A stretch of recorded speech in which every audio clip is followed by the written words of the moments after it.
Hi, my name is Christina. I am a research scientist and dietitian at OmegaQuant, and I'm here to go through your results from your ratios report.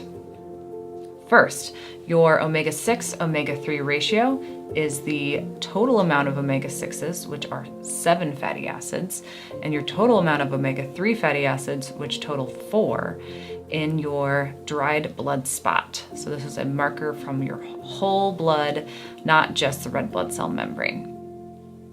So the total amount of omega-6s and total amount of omega-3s are divided by each other, and you'll get a ratio. For the total omega-6, omega-3 ratio, we recommend being in a range of 3 to 5 to 1. So 3 or 5 is for the omega-6 side, and 1 is the omega-3 side. And your result will be displayed both in the little blue circles, and also you can see where you are on the spectrum here, and if you're in a desirable zone where it's green versus an undesirable zone where it's red. The other ratio on your report is the AA-EPA ratio, which stands for the arachidonic to eicosapentaenoic acid ratio. Arachidonic acid is an omega-6 and EPA is an omega-3 fatty acid. And these are very important fatty acids in metabolism because eicosanoids and prostaglandins can be made from both of these fatty acids. And those are molecules that are very potent in the body in causing changes. And so having different levels of those two fatty acids could really affect a lot of processes that affect inflammation and our overall health. It's important to consider with ratios that now you have two different values that could be changing and causing your ratio to be in a certain range, high or low. And it's confusing, and we aren't completely clear on how to optimize each ratio as we are clear about how to optimize the omega-3 index.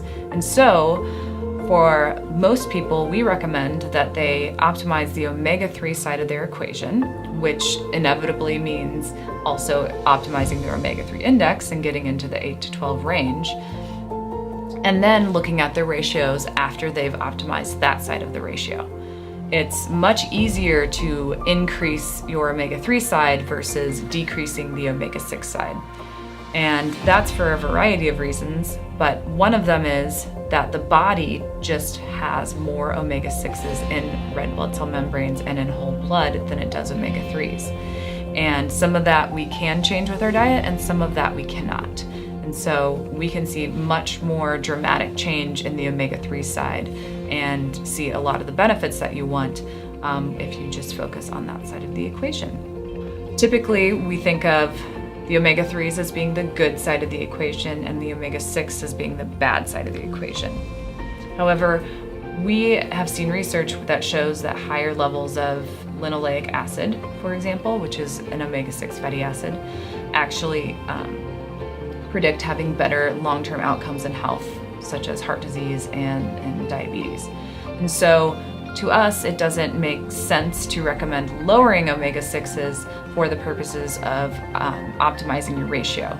We think that it makes more sense to focus on the omega-3 side, which will automatically change your ratio, and we don't have enough information yet on the omega-6 side, we feel, to dramatically change your omega-6 intake and your omega-6 blood levels.